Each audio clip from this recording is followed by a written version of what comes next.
President, our distinguished guests, and my dearest fellow Toastmasters, good afternoon. Good afternoon.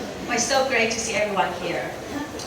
When I was a little girl, I refused to learn how to ride a bike. It was not because I didn't want to, I did.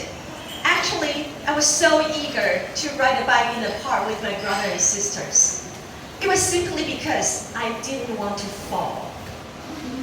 So whenever my father brought the bicycle outside, I would stand beside the bicycle and refuse to get on it. And I would be very anxious and said, what if I fall? What if I get hurt? What if I can't do it? My father was very patient with me. He assured me that he would hold the back of the bicycle seat every time, and he would never let go. And to reduce my anxiety even more, he would constantly talk to me while I was riding. He would say, keep pedaling, keep going. I'm right here. Trust me, I'm right here. Don't worry. Although my father was the kindest person in the world, I still didn't trust him.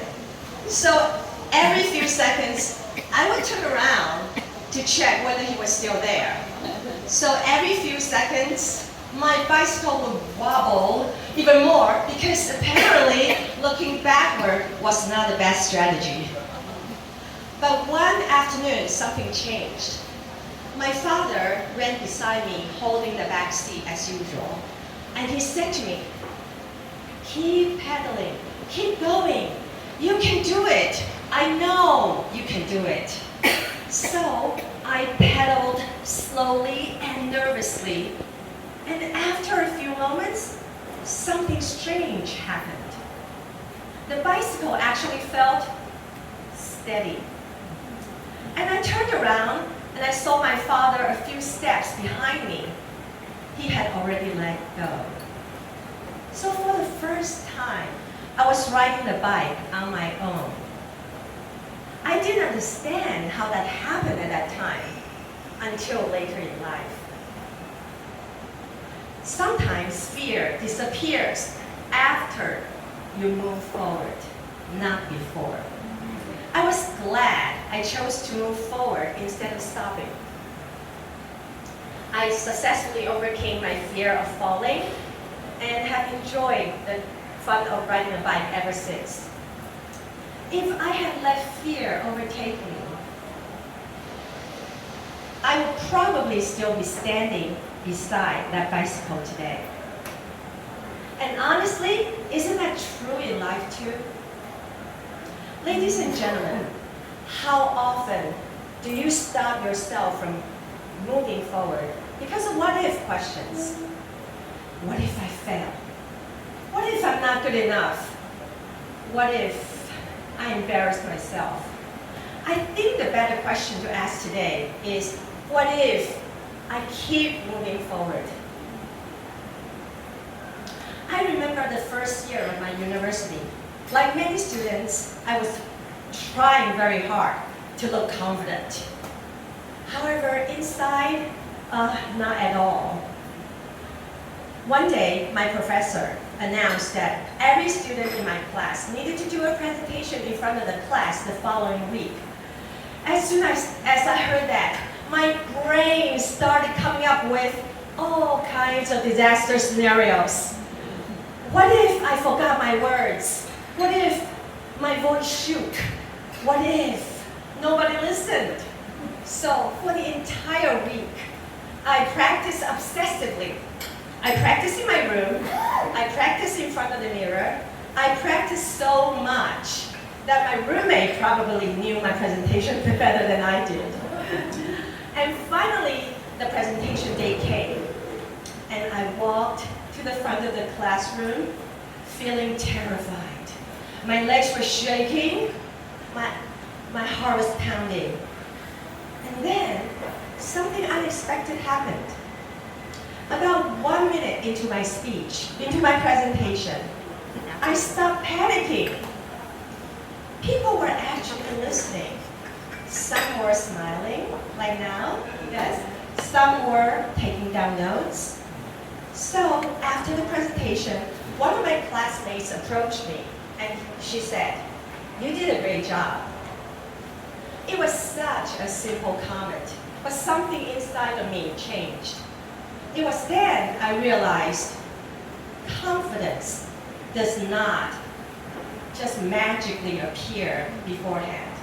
Confidence grows when you do something that scares you.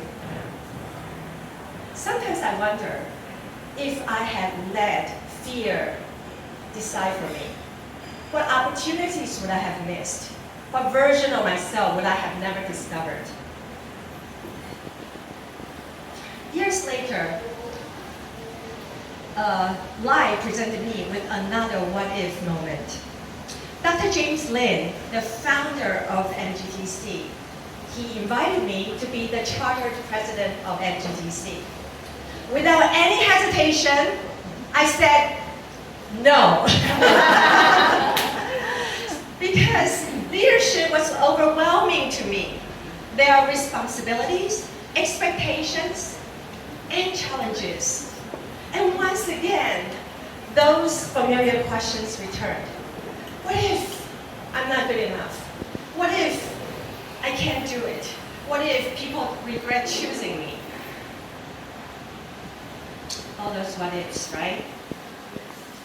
But eventually, I say yes. It was not because I suddenly became fearless. It was because I realized a lot of things in life are more important than fear. Of course, there were challenges. There were difficult moments. Moments of stress, moments of doubt, moments where I questioned myself. But there were also beautiful moments, like watching first-time speaker find confidence, and seeing members encourage each other like family, and watching someone find strength they never knew they had. So today, when I look back, I ask myself, what if I had said no? What friendship would I have missed? What growth would I have never gained? And what memorable moments would never happen today? Sometimes life opportunities to change our lives are disguised as responsibilities that we think we are not ready for. So instead of asking yourself, what if I can't do it? What if I'm not good enough? What if I embarrass myself? Maybe the better questions would be, what if I am much better than I believe I am? And what if my next speech changes someone's life? What if my courage inspires somebody to continue, to begin? And what if the very thing that scares you actually becomes the very thing that transforms you? Because life changes when you stop standing beside the bicycle and start pedaling. And today, as we move forward to a new term with our new President Jeff and officers, I hope we all remember this. The future does not belong only to the fearless. The future belongs to people who move forward in spite of fear. And maybe, just maybe, our life could change because of a very simple question. What if? Madame Toastmaster.